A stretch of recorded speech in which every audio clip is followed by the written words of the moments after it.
Hi, good evening everyone. My name is Daniel Hildreth. I'm the Director of Gifted and Talented Admissions for New York City Public Schools. And that is for gifted and talented programs in kindergarten through 5th grade. I work in the Office of Student Enrollment, and we manage not just enrollment for gifted and talented, but for pre-K, kindergarten, and middle and high schools. So that's where I come from, and really my work centers around managing the request for testing process, program planning with schools across the city, and then ultimately the application and placement process into gifted and talented programs. And so I'll give you a little bit of a sense of just what this process means for a family, and I'm happy to answer your questions as they come up. So really, the gifted and talented process starts with a request for testing. So this opened up in the fall. They're open from early October to early November, and this is where families can request to have their child tested beginning in pre-K through 2nd grade for placement in kindergarten through 3rd grade. So once families submit a request for testing, they'll either be tested at their school if they're in kindergarten through 2nd grade, or they'll get tested on the weekend if they're in pre-K or if they attend a private school. So testing is going to start in January and really occurs all the way until early February. There are 2 tests children take to determine eligibility. There's the NNAT, which is the Naglieri nonverbal test, and there's the OLSAT, which is the Otis-Lemon test. They're both cognitive tests, they're not IQ tests, and they're untimed tests. So really, the children will be taken through the assessment until they can reasonably complete it. And so the specifics of those tests can get very detailed, and I'm actually not the best resource when it comes to the actual test. I can certainly answer some questions if you have them. But our G&T handbook is really a great resource for just some of the details on what those tests actually assess, and some examples of questions that your child may see on those tests. So once children take the test, though, we release score reports to you, to every family who has their child tested in sort of early April. And if your child is eligible, and I'll talk much more about eligibility, we provide an application. And then there's a couple of weeks where you can submit an application for your child if they're eligible, and then we make placements at the end of May. So that's really the timeline of the entire process, starting with the request for testing, the actual testing, you'll get a score report, and if eligible, an application, and then placements are made in late May. Eligibility breaks down in a couple of different ways. So there are 2 types of gifted and talented programs in New York City. There are district gifted and talented programs and citywide gifted and talented programs. And the difference there really is a matter of eligibility in terms of how they admit students. So the vast majority of G&T programs are district G&T programs. They are programs settled within the larger context of a school. So PS 217 here has a class at its kindergarten level that is the gifted and talented class, amongst other non-G&T classes, and it's reasonable to expect that G&T class to interact with the other classes at the school, to have sort of a broader experience that exists within a larger school that may have a zoned population who attend the school. So the cutoff for eligibility for those programs is any child who scores a 90 or above on these 2 combined G&T tests. And then a citywide program is a program that, for the most part, is a self-contained gifted and talented school.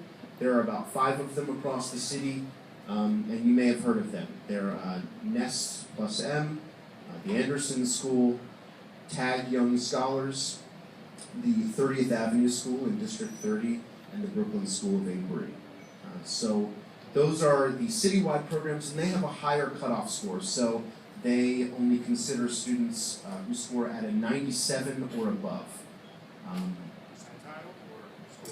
overall GNT score.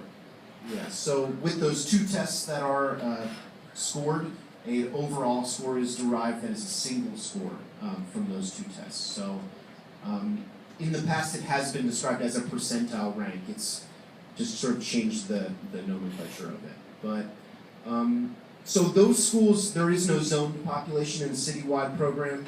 Those programs only admit students who have been tested and been determined eligible through the GNT process. So that's the principal difference there.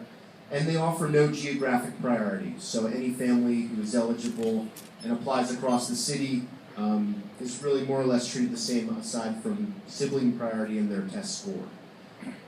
A district program does offer geographic priorities. So as was mentioned in the presentation you gave earlier, there's priority for the GNT program here for District 2 residents and District 30 residents, which makes sense given the location of Roosevelt Island. So families who live in those districts will receive priority to this program over a family who lives outside those districts. So that's where we're talking about eligibility. Ma'am, you had a question?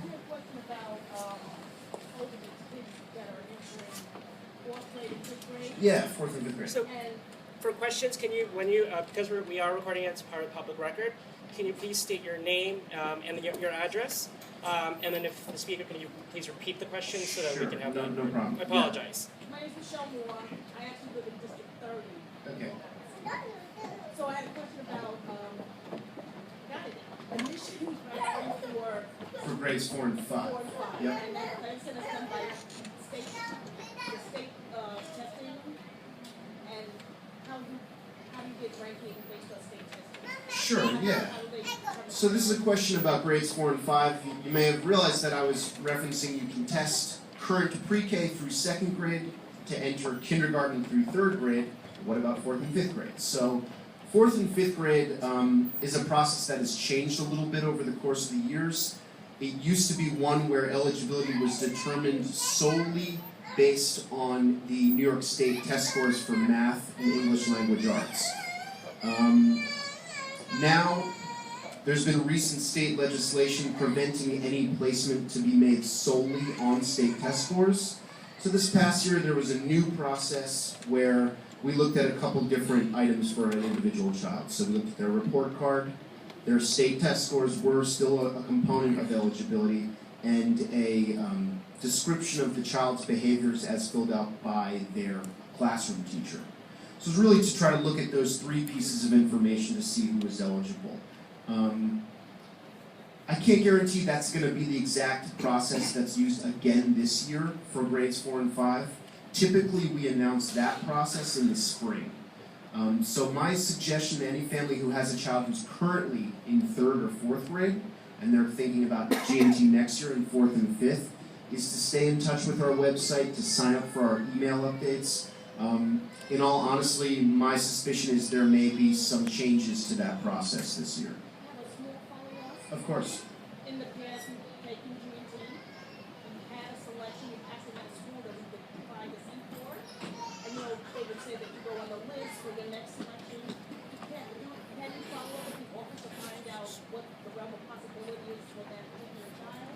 Or do you just kind of see it from there? So part of the process for grades 4 and 5 has been that we were able to make a single placement round, and there really wasn't much opportunity to maintain wait lists. If you do have a specific question, and I'm happy to follow up with you, even if not tonight, but tomorrow once we are able to access some of our files, and we can maybe get into the details a little bit more. Yeah. How many of you have questions about admissions for right now, just so that we can gauge how we should do the question? So let's do this, so that Daniel's not trying to reach out, we're trying to hear as well. If you can come and line up on this, right on this 2nd row and the 1st row, come a little bit closer, so that way we're up front and we can also hear everyone, and we can just do a timely give and take of all questions. So if you have a question, come line up on the 1st or 2nd row, and then we can turn to those, those questions. So it'd be great. Yeah, that sounds great. Okay. Thank you. Hi, Petitioner for 75 Main Street. So my question is, if a child gets into gifted and talented in the kindergarten, do they have to repeat then for the next stage, or do they stay in the gifted and talented program? How's it go? Yeah, so once a child's been tested, eligible, and received placement, they do not need to be retested to remain in the program. If they don't receive placement and you want to test them the following year, the previous year's test score is not valid, so you wouldn't need to have them retested if they didn't receive placement. And again, you can be tested sort of from your pre-K age, so this year students born in 2011, all the way through your child being in second grade for third grade entry.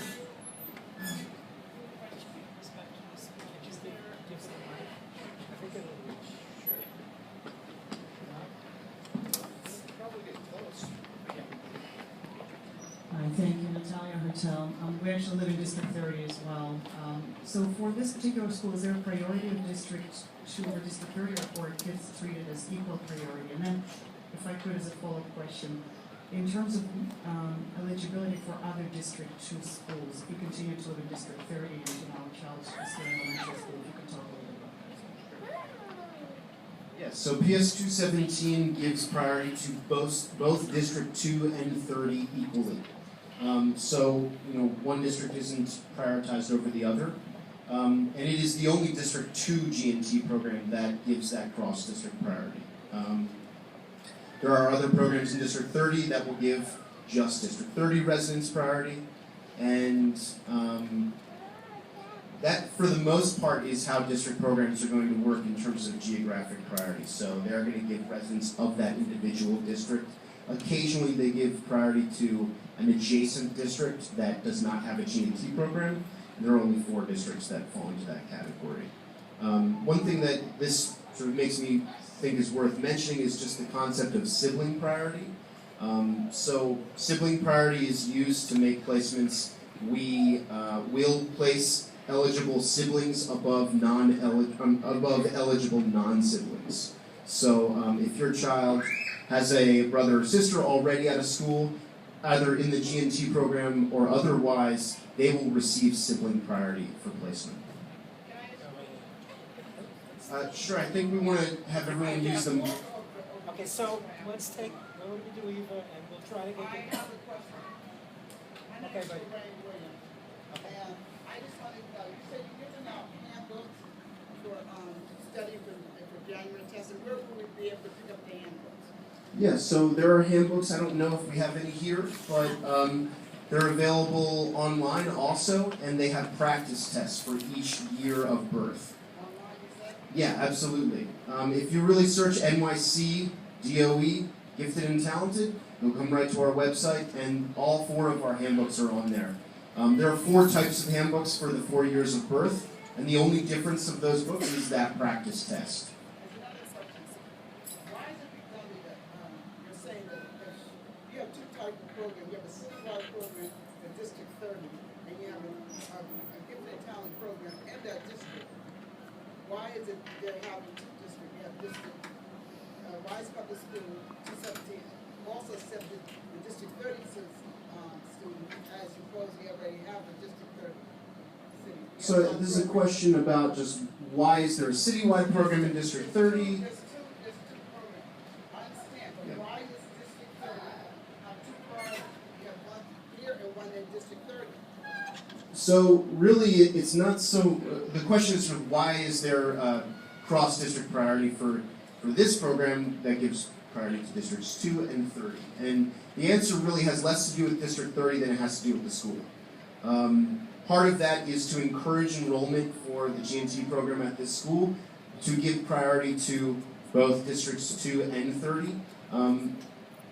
Mandana and I have seen that really, in the end, we see more families coming from District 30 to the G&T program than District 2, really sheer due to location and transportation. So, students in District 2, just either you're on the F or you're on the tram, or you need to come into Queens to come around. That's just why the priority is given to District 30, to encourage enrollment for the program. And so District 30 has other district G&T programs located in the district that just give priority to District 30, as does District 2 has other GMT programs that just give priority to District 2.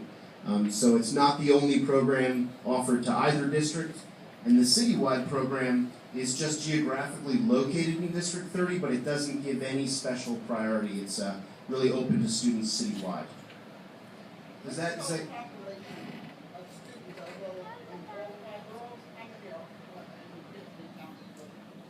I don't have that information on me right now. It's something that if you're interested in following up and emailing us, we may be able to provide a very general number. And can you also give me the breakdown geographically of how many students are going? No, not off the top of my head. How would I get contact? So you could email us at esenrollment@schools.nyc.gov. Sure, it's ES like elementary school, ES enrollment at schools.nyc.gov.